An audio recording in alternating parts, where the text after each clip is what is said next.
John chapter 19. Then Pilate took Jesus and had him flogged. The soldiers twisted together a crown of thorns and put it on his head. They clothed him in a purple robe and went up to him again and again, saying, "Hail, King of the Jews!" And they slapped him in the face. Once more Pilate came out and said to the Jews gathered there, "Look, I'm bringing him out to you to let you know that I find no basis for a charge against him."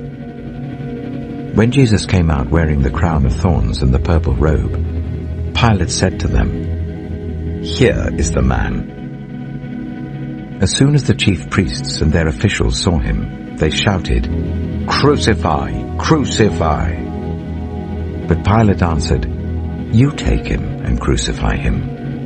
As for me, I find no basis for a charge against him." The Jewish leaders insisted, "We have a law, and according to that law he must die because he claimed to be the Son of God."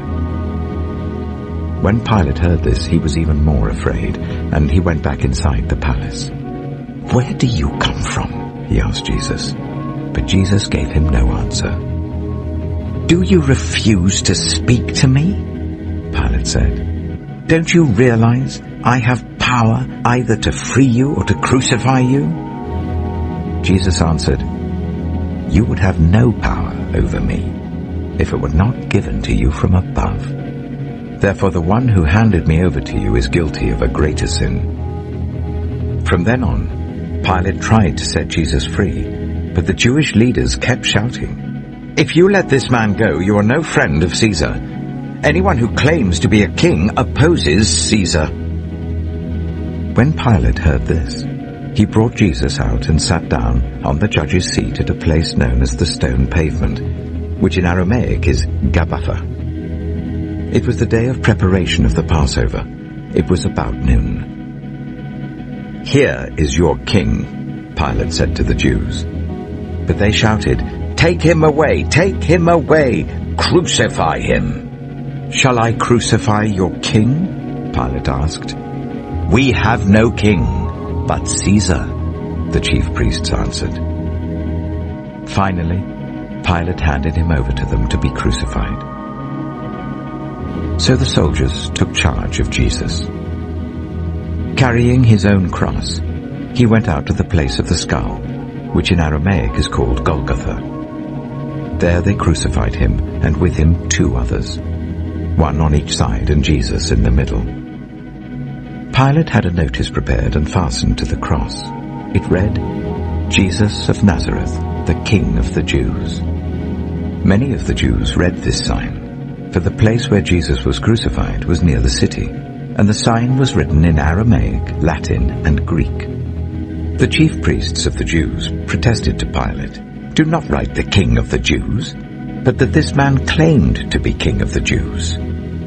Pilate answered, "What I have written, I have written."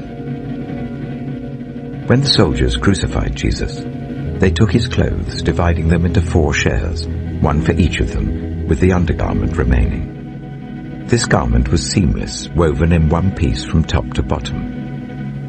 "Let's not tear it," they said to one another. "Let's decide by lot who will get it." This happened that the scripture might be fulfilled that said, "They divided my clothes among them and cast lots for my garment."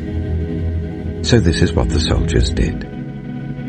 Near the cross of Jesus stood his mother's sister, Mary the wife of Clopas, and Mary Magdalene. When Jesus saw his mother there and the disciple whom he loved standing nearby, he said to her, "Woman, here is your son."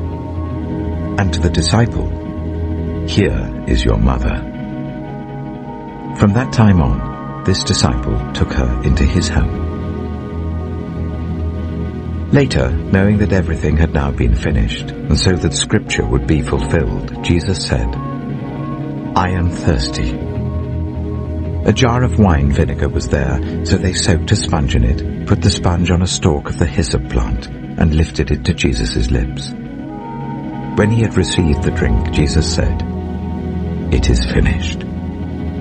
With that, he bowed his head and gave up his spirit. Now it was the day of preparation, and the next day was to be a special Sabbath. Because the Jewish leaders did not want the bodies left on the crosses during the Sabbath, they asked Pilate to have the legs broken and the bodies taken down. The soldiers therefore came and broke the legs of the first man who had been crucified with Jesus, and then those of the other. But when they came to Jesus and found that he was already dead, they did not break his legs. Instead, one of the soldiers pierced Jesus' side with a spear, bringing a sudden flow of blood and water. The man who saw it has given testimony, and his testimony is true. He knows that he tells the truth, and he testifies so that you also may believe. These things happened so that the scripture would be fulfilled. Not one of his bones will be broken. And as another scripture says, they will look on the one they have pierced. Later, Joseph of Arimathea asked Pilate for the body of Jesus. Now Joseph was a disciple of Jesus, but secretly, because he feared the Jewish leaders.